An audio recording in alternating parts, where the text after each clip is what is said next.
saya jadi presiden atau tetap jadi presiden, saya tetap akan membela bangsa dan rakyat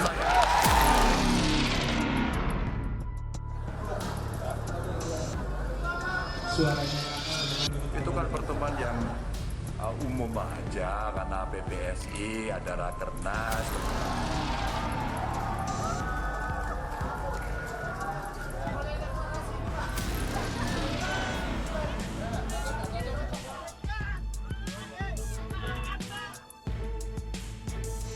Mewah sekali di hari ini. Itu tidak bisa terlaksana kalau kita tidak menang hat-trick besok pagi.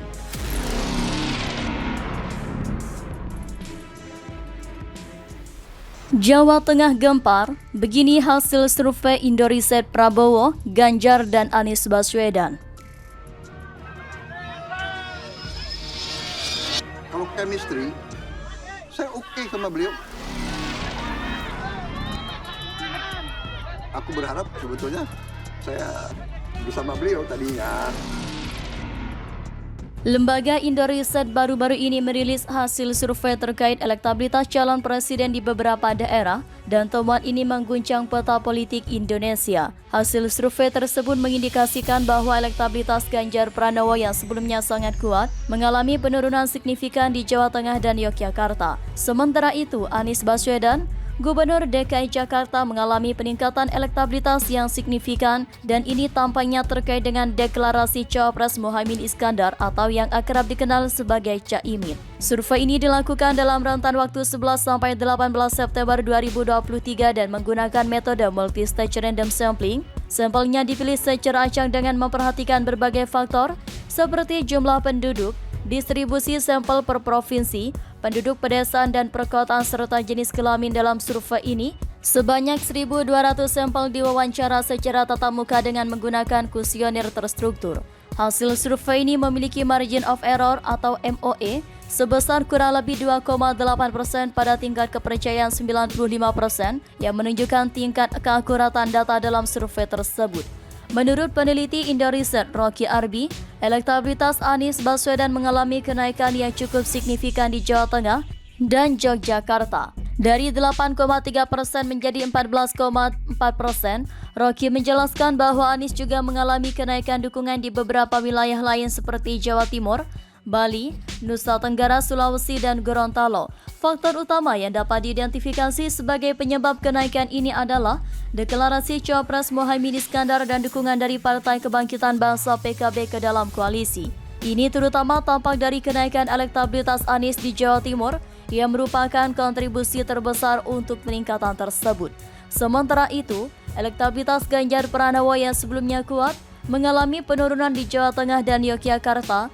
Rocky mencatat bahwa elektabilitas Ganjar turun dari 70,0% menjadi 65,6%. Selain itu, Ganjar juga mengalami penurunan di beberapa wilayah lain seperti Bali, Nusa Tenggara, Sulawesi, dan Gorontalo. Hal ini menunjukkan adanya stagnasi dalam upaya Partai Demokrasi Indonesia Perjuangan PDIP mencari cawapres yang sesuai. Hasil survei ini menjadi sorotan karena pergeseran elektabilitas yang signifikan dan dampaknya pada dinamika politik menjelang pemilu 2024. Kenaikan elektabilitas Anies Baswedan di beberapa wilayah utama dan penurunan elektabilitas Ganjar Pranowo yang sebelumnya dianggap sebagai salah satu kandidat paling kuat mengindikasikan bahwa situasi politik masih sangat dinamis. Dengan deklarasi Caimin sebagai cawapres dan dukungan PKB, permainan politik di Indonesia semakin menarik untuk diikuti. Kesimpulannya, hasil survei Indoriset menunjukkan perubahan signifikan dalam elektabilitas Anies Baswedan dan Ganjar Pranowo di beberapa wilayah penting. Faktor deklarasi Cawapres Muhaimin Iskandar dan dukungan PKB terhadap Anies tampaknya menjadi pemicu peningkatan elektabilitasnya. Sementara itu, Ganjar Pranowo mengalami penurunan elektabilitas dan PDIP masih mencari formula yang tepat dalam upaya mengamankan dukungan. Pemilu 2024 akan menjadi ajang politik yang sangat menarik untuk mengikuti perkembangan lebih lanjut. Pemilihan Presiden 2024 di Indonesia menjadi sorotan dunia politik. Dalam gelombang persaingan yang semakin memanas, 3 nama besar muncul ke permukaan, siap berlayar dalam lautan politik yang penuh tantangan. Prabowo Subianto, Anies Baswedan, dan Ganjar Pranowo adalah 3 kapten yang bertekad memimpin Indonesia ke arah yang berbeda. Mari kita telusuri profil masing-masing mereka. Prabowo Subianto, seorang mantan Letnan Jenderal TNI AD, tidak diragukan lagi adalah salah satu tokoh yang paling akrab dengan dunia politik Indonesia. Namanya pertama kali mencual sebagai calon presiden pada pemilu 2014 dan kembali mencoba peruntungannya pada pemilu 2019.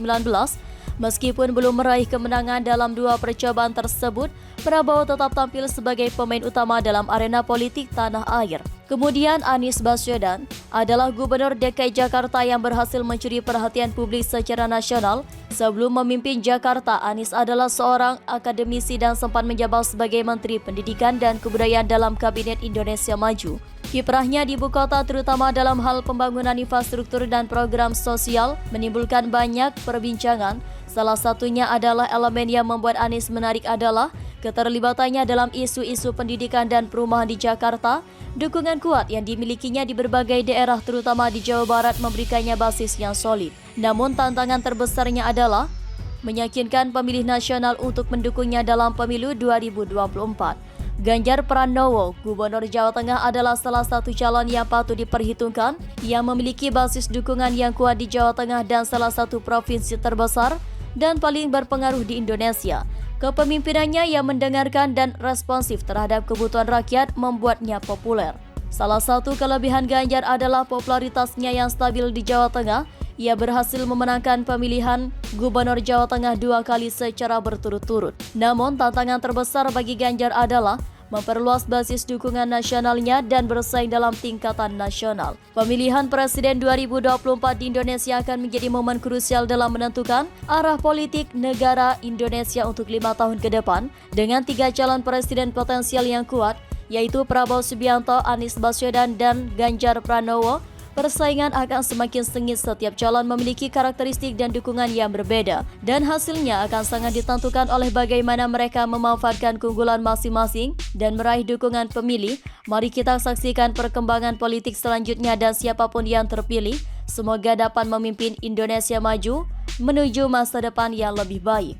Salah satu poin terpenting dalam agenda Rakernas ke-6 adalah keputusan final terkait dukungan Projo terhadap calon presiden dalam Pilpres 2024. Panel Barus menegaskan bahwa keputusan ini bukanlah sembarangan keputusan, tetapi hasil dari konsolidasi yang melibatkan seluruh elemen Projo yang tersebar di seluruh penjuru negeri ini. Dalam rangkaian agenda Rakernas nanti, tidak hanya Projo yang bersemangat menghadirkan suara terbaik untuk calon presiden yang akan mereka dukung, tetapi juga para pemangku kepentingan nasional yang sangat antusias dalam menantikan hasil dari pertemuan ini. Namun pertanyaan yang mungkin muncul adalah bagaimana pengamat dan media luar negeri melihat momentum ini dan apakah mereka memberikan tanggapan atau komentar tertentu.